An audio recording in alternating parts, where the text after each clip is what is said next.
तो चलिए आज हम एक लंबा सफर तय करते हैं, सदियों का सफर, और ये समझने की कोशिश करते हैं कि हमारी आज की दुनिया आखिर इस मुकाम तक पहुंची कैसे।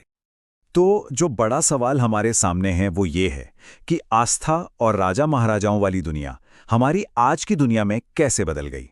मतलब राष्ट्रों, बड़े बड़े उद्योगों और अलग-अलग विचारधाराओं वाली दुनिया। चलिए इसी सवाल की तह तक चलते हैं। तो सबसे पहले बात करते हैं उस दुनिया की जो बिल्कुल अपनी जगह पर जकड़ी हुई थी, एकदम स्थिर। हमारी कहानी की शुरुआत होती है मध्य युग से, एक ऐसे समय से जब हर चीज कठोर नियमों में बंधी हुई थी। इस पूरी व्यवस्था की नींव थी सामंतवाद यानी फ्यूडलिज्म। अब इसे समझने का एक बहुत ही आसान तरीका है। बस एक चीज याद रखिए, जमीन। उस दौर में जिसके पास जमीन होती थी उसी के पास सारी ताकत होती थी। ये एक तरह का सीधा साधा सौदा था। जो जमीन का मालिक है वो सुरक्षा देगा और जो किसान है वो अपनी पूरी जिंदगी उसकी सेवा में लगा देगा। और ये समाज एक पिरामिड की तरह बना हुआ था, एकदम कठोर। सबसे ऊपर राजा, फिर उसके नीचे बैरन और लॉर्ड्स, फिर सैनिक या शूरवीर, और पिरामिड के सबसे निचले हिस्से में थे किसान और दास। मतलब किसी की भी जिंदगी कैसी होगी ये इस बात पर तय होता था कि वो इस पिरामिड में पैदा कहाँ हुआ है। कोई बदलाव की गुंजाइश ही नहीं थी। और इस पूरे सामाजिक ढांचे के ऊपर जानते किसका कंट्रोल था? चर्च का। चर्च की ताकत बहुत ज्यादा थी। वही तय करता था कि लोग क्या सोचेंगे, क्या मानेंगे। तर्क, सवाल पूछना, विज्ञान, इन सब को तो खतरनाक माना जाता था। अगर किसी ने चर्च की कही बात पर सवाल उठा दिया तो बस उसे धर्मद्रोही करार देकर बहुत कड़ी सजा मिलती थी। लेकिन देखिए, कोई भी व्यवस्था हमेशा के लिए नहीं रहती है ना। तो जल्द ही कुछ ऐसे नए विचार सामने आए जिन्होंने इस सदियों पुरानी दुनिया की नींव ही हिलाकर रख दी, एक के बाद एक। ये सच में एक के बाद एक हुए वैचारिक धमाकों जैसा था। सबसे पहले 14वीं सदी में आया पुनर्जागरण, जिसने कला और ज्ञान को फिर से जिंदा कर दिया। फिर 1517 में मार्टिन लूथर ने सीधे सीधे चर्च को ही चुनौती दे डाली। इसके बाद आई वैज्ञानिक क्रांति और प्रबोधन का दौर, जिसने तर्क और सबूतों को सबसे ऊपर रखा। और आखिर में इन्हीं विचारों को जमीन पर उतारा अमेरिकी और फ्रांसीसी क्रांतियों ने। एक पूरी चेन रिएक्शन थी ये। तो आप देख सकते हैं कि सोच में कितना बड़ा बदलाव आया।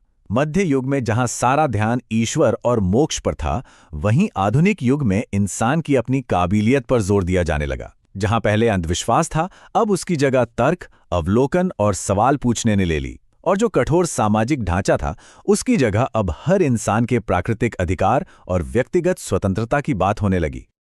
इस नई सोच को जॉन लॉक के शब्दों से बेहतर कोई नहीं समझा सकता। उन्होंने कहा, सभी लोग स्वतंत्र और समान पैदा होते हैं और उनके 3 प्राकृतिक अधिकार हैं: जीवन, स्वतंत्रता और संपत्ति। जरा सोचिए, एक ऐसी दुनिया में जहां किसी की अपनी कोई पहचान ही नहीं थी, यह सुनना कितना क्रांतिकारी रहा होगा। और सरकार का काम इन अधिकारों की रक्षा करना, न कि लोगों पर शासन करना। बस यही वो चिंगारी थी जिसने आगे चलकर आधुनिक लोकतंत्र की आग लगाई। अच्छा, तो अब ये तो हो गई विचारों की बात। अब देखते हैं कि इन नए विचारों ने असल में दुनिया का नक्शा कैसे बदला। अब मैदान में उतरी टेक्नोलॉजी, और औद्योगिक क्रांति ने तो सब कुछ ही बदल कर रख दिया। हुआ ये कि पहले खेती के नए तरीकों से खाने पीने की पैदावार बढ़ी, फिर स्पिनिंग जनी और भाप के इंजन जैसे आविष्कारों ने कपड़ा उत्पादन में क्रांति ला दी। इसका नतीजा, काम अब घरों से निकलकर बड़े बड़े कारखानों में होने लगा। और फिर लाखों लाखों लोग काम की तलाश में गांवों को छोड़कर इन नए औद्योगिक शहरों की तरफ आने लगे। एक बिल्कुल नए समाज का जन्म हो रहा था। इसी दौरान एक और बहुत ही शक्तिशाली विचार ने जन्म लिया, और वो था राष्ट्रवाद। मतलब अब लोगों की पहचान किसी राजा या साम्राज्य से नहीं जुड़ी थी, बल्कि उनकी पहचान बन गई उनकी अपनी भाषा, उनकी संस्कृति, उनका साझा इतिहास। ये एक ऐसी ताकत थी जिसने एक तरफ तो इटली और जर्मनी जैसे नए देश बनाए, तो दूसरी तरफ पुराने साम्राज्यों को तोड़कर रख दिया। और जब उद्योग और राष्ट्रवाद एक साथ मिले तो एक बहुत ही खतरनाक चीज पैदा हुई, नया साम्राज्यवाद। देखिए, कारखानों को चलाने के लिए कच्चा माल चाहिए था और बने हुए सामान को बेचने के लिए नए बाजार। ऊपर से राष्ट्रीय गौरव की एक होड़ सी लगी हुई थी, और स्टीम इंजन और नई बंदूकों जैसी तकनीक ने दूसरे देशों पर कब्जा करना पहले से कहीं ज्यादा आसान बना दिया था। नतीजा यह हुआ कि यूरोप की ताकतें, अमेरिका और जापान, सब अफ्रीका और एशिया पर नियंत्रण के लिए टूट पड़े। और साम्राज्यवाद की यही दौड़, यही होड़ दुनिया को 20वीं सदी के सबसे भयानक संघर्षों की दहलीज पर ले आई।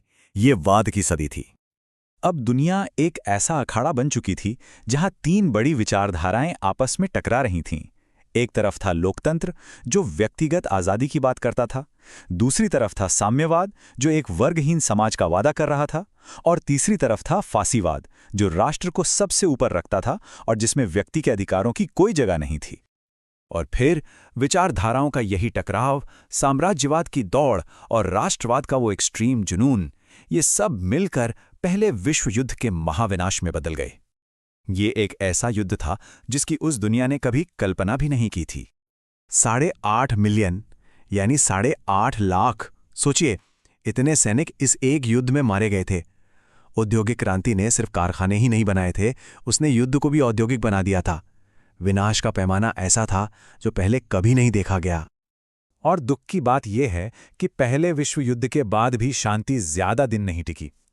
वर्साई की संधि इतनी कठोर थी कि उसने जर्मनी में बदले की आग भड़का दी। फिर पूरी दुनिया में एक आर्थिक मंदी आई, जिससे लोगों में हताशा फैल गई। और बस इसी माहौल का फायदा उठाकर हिटलर जैसे तानाशाह सत्ता में आए, जो दुनिया को एक और भी ज्यादा भयानक महायुद्ध की तरफ खींच कर ले गए।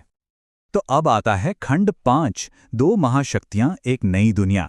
दूसरे विश्व युद्ध की राख से जब दुनिया दोबारा खड़ी हुई तो उसका नक्शा बदल चुका था। पुराने साम्राज्य खत्म हो चुके थे और उनकी जगह 2 नई महाशक्तियां एक दूसरे के आमने सामने खड़ी थीं। इस नए टकराव को नाम दिया गया शीत युद्ध या कोल्ड वॉर।